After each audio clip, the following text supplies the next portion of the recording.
ሰላም የቦስሜን ተከታታዮቼ፣ ዛሬም በአሪፍ ቪዲዮ ተመልሼ መጥቻለሁ። አብራችሁን ቆዩ። ወደ ቪዲዮቹ እንሂድ። አንተንም እበላሃለሁ፣ አንተንም እበላሃለሁ፣ አንተንም እበላሃለሁ፣ አንተንም እበላሃለሁ፣ አንተንም እበላሃለሁ፣ እናንተን ሁለታችሁን ደግሞ እጠጣችኋለሁ። እያስፈራራ ነው እንደ ይበላቸው። ጥቃት እያደረስክበት እኮ ነው ምግቡ ላይ። አንተንም እበላሃለሁ። ሆነስትሊ ስለ መንግስተ ሰማያት ብዙ እውቀት የለኝም፣ ግን ባለኝ መረጃ አብዛኛውን ወንዶች አትገቡም። አብዛኛውን ወንዶች መንግስተ ሰማያት አትገቡም ባለኝ መረጃ። አመሰግናለሁ። ኦኬ፣ በሌለሽ መረጃስ ምን ትላለች? ልክ ታዋቂ ሰው ሲሞት ኢቢሲቢ ላይ ይሄ በጣም ትክክለኛ ሻማ ብቻ የለችም እንጂ ሻማ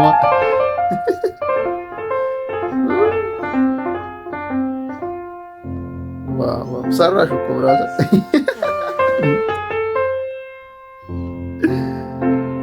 እዚህ ጋር ደግሞ ጋይዝ ሌላ ትኩሳት አለ፣ ተጠንቀቁ። በቂ ቦታ አለን እየተባለ ነው። ከየት የሚለውን እንስማ እስቲ። የገሃነም ቦታ ስለጠበበ ሰው ክፉ ስራ ቢሰራም ወደ ገሃነም አይገባም የተባለው መረጃ ፈጽሞ የተሳሳተ መረጃ መሆኑን የዓለም መረጃና ግንዛቤ ፈጠራ ሚኒስቴር አስታወቀ። የገሃነም ቦታ ስለጠበበ ሰው ክፉ ቢሰራም ወደ ገሃነም አይገባም የተባለው መረጃ ፈጽሞ የተሳሳተ። የዓለም መረጃና ግንዛቤ ፈጠራ ሚኒስቴር አቶ መረጃ አይንቄ ይሄን የገሃነም ቦታ ጠበበ የተባለ መረጃ የሰይጣን ሰላይ ቡድን እንዳስተላልፈውና ሰውን ክፉ ስራ ለማሰራት የታቀደ ሴራ ነው ሲሉ ተናግረዋል። ሰዎች ልንነቃ ይገባል። ሰይጣን ፕሮጀክት እየሰራብን ነው። አቶ መረጃ አይንቄ ያክለውም ይህ መረጃ ከእውነት የራቀና የተሳሳተ መረጃ መሆኑን አውቃችሁ መልካም ስራ ለመስራት ሞክሩ ሲሉ ምክረ ሀሳባቸውን ሰጥተዋል። ይህ መረጃ የተሳሳተ ስለሆነ መልካም ስራ ለመስራት ሞክሩ። የገሃነም ቦታ መቼም አይጠብም፣ ስለዚህ እንዳትሸወዱ። በቃ የሆነ ሚኒስትሮች የምናውቃቸው ሚኒስትሮች ይመስሉኝ። ምን ላይ ነበር ያዩዋቸው ያልኩ ነበሩ ነው። ምን ላይ ነበር ያዩዋቸው እነዚህ ሚኒስትሮች? ስታንዳርዱን እስቲ ነው ጋይስ።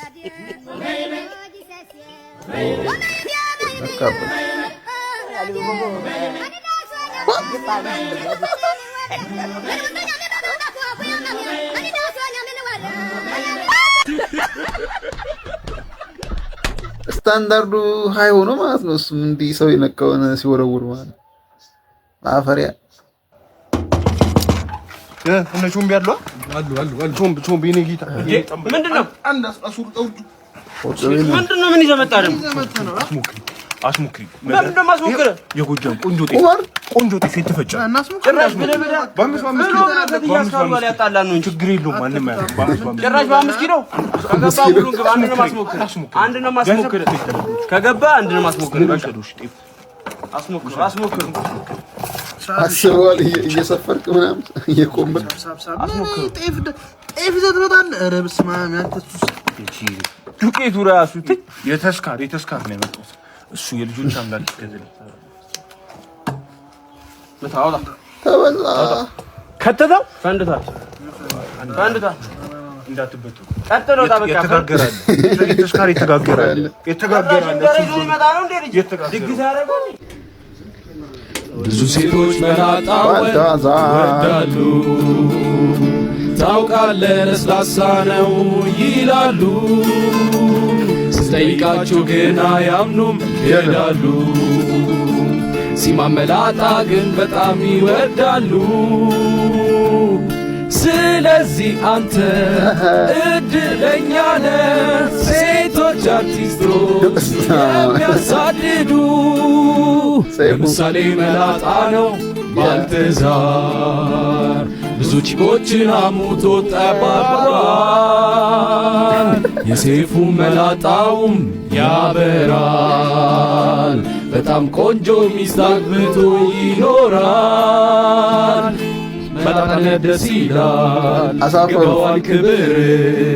ሚኖክሲዲል ይወገድ፣ ማበጠሪያም ይቅር። መላጣነት ደስ ይላል፣ ይገባዋል ክብር።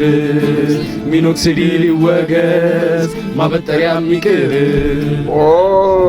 ሳሙ እናመሰግናለን።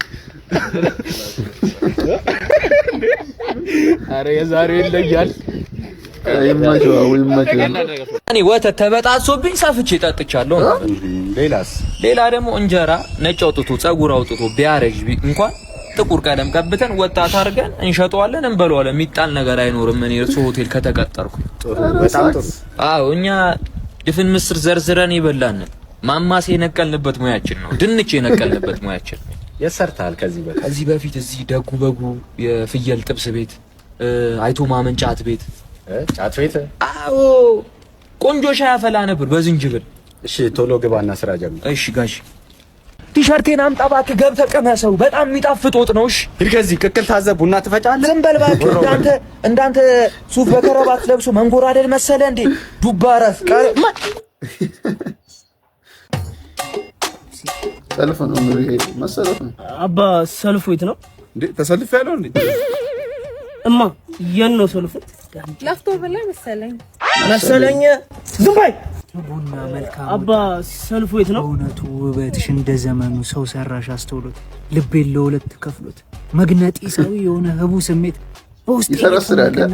ሰልፉ የት ነው? እኔ ለዚህ ጉብል ነው የተሰለፍኩት። እስኪ እሷን ጠይቃት። እሺማ ሰልፉ የት ነው? እኔ ሰልፉ ቀለል ስለሚል የተሰለፍኩት፣ ያው ሰፈሬ ቅርብ ስለሆነ ሁሉም ያደርሰኛል። አባ ሰልፉ የት ነው? ካሳንቺስ ይመስለኛል። እሷኛ ሰፈር ስለሆነች እሷን አይቼ ነው የተሰለፍኩት። ቆይ እስኪ እማ ሰልፉ የት ነው? ምን አስፏል? እሷን ጠይቃት። እማ ሰልፉ የት ነው? እሺ ሰልፉ የት ነው? የምን ሰልፍ? ኧረ እኔ ጓደኛዬን እየጠበቁ። እሺ ቆይ ሰልፉ የት ነው? ቆይ እሺ ሰልፉ የት ነው? አንድ ላይ ብንሆንም ተለያይተናል አለ። ሁሉም በራሱ ሰልፍ ውስጥ ነው ያለው። ራስን ሰልፍ መፈለግ ነው። ሰው ሰልፍ ካለ ነው። አባባ ሁሉን እንግዲህ በቆሎ ሾጣጣ በሚለው ዘፈናቸው የሚታወቁ ድምፃዊ ናቸው። እስቲ አንድ ኢንተርቪዋቸው እንስማ። መንገድ ላይ አባባ ራሱን አስተዋውቁልኝ። እሺ አርቲስት ድምፃዊ ሉሉ ተስፋዬ ይባላል። የድሬዳዋ ከተማ ለድሬዳዋ ጨርቃጨርቅ ዘፍኜ ተጫውቻለሁ። ለድሬዳዋ ማዘጋጃ ቤት ኦርኬስትራ ተጫውቻለሁ። ከዛም አልፎ አብዮቱ ሲገባ ደግሞ የቀበሌ ወጣቶች የኪነት አሰልጣኝ ነበርኩ። እሺ እንዴት ነው በቆሎን እንዴት ነው የሰሩት?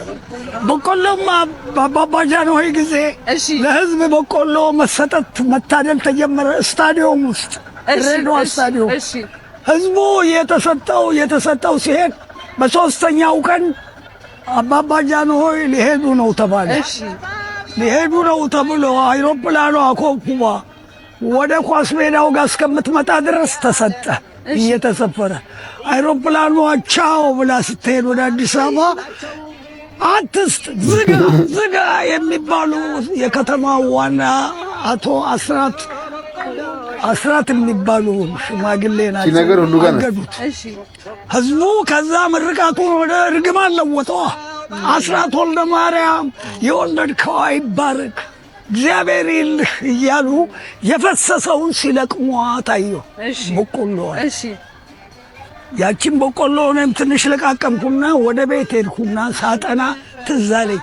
በዚህ ዘፈን አሁን በዚህ ግጥም ባወጣት በቆሎ ሾጣጣው ስንቱ ነው ባንተ ቀን ወጣው። አጋጣሚ ሆኖ ባይገን እንኳን ስም አንተም እንደሌሎች ከፍ ያለ ነው ጥቅም። ተቆልተህማ ስትቀርብ በብረት ምጣድ ይቆረጥሟል ሁሉም አንድ ባንድ። ተቀቅለህማ ስትቀርብላቸው አንስተው ሲግጡ አቤት ደስታቸው ብያወጣው። በጣም ነው ደስ ያለኝ ስላገኘኋቸው አባባ አርቲስት ድምፃዊ ሉሉ ተስፋዬ። ከዛ ሳው ምን ላይ ነው? አሁን በቃ በግሌ ነው አንጎራጉራለሁ፣ ግን ከማንም እኔ ነኝ ከሚለው ጎረምሳ አያንስም። እሺ ትንሽ አንጎራጉራለሁ ግን የሚለውን ቆይ እስኪ ይገርም ነው ሞራላቸው። የማህሙድን ላምጣው ይቻላል። እሱ ነው መቼም የትዝታው አንበሳ። ቆይ ታሺ ለኔ ትዝታዬ ላንቺ የሚለው ዘፈን ታጫውቺኛለሽ ብቻዬን ስሆን። አዎ ታጫውቺኛለሽ ብቻዬን ስሆን። ባለፍሽበት ላላልፍ ለሰው ተናግሬ ባለፍሽበት ላላልፍ ለሰው ተናግሬ እከተልሽ ጀመር ፍቅርሽ ከዚህ ሁሉ ዓመት በኋላ እግሬ ለቀቀና ተሻገረ በእጄ እግሬ ለቀቀና ተሻገረ በእጄ ይውለበለብ ጀመር ስታልፊ በደጅ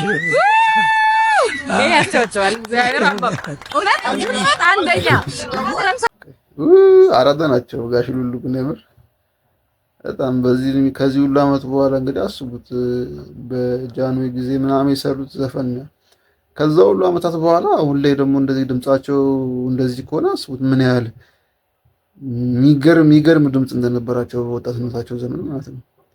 በጣም ደስ የሚል ድምጽ እንደነበራቸው አስቡት እንግዲህ ሪስፔክት ብለናል እንግዲህ ጋሽ ሉሉ። እስካሁን የነበረኝ ቆይታ ይመስል ነበር። ዘና ፈታ እንዳላችሁ ተስፋ በማድረግ በቀጣይ ቪዲዮ እስክንገናኝ ባባይ።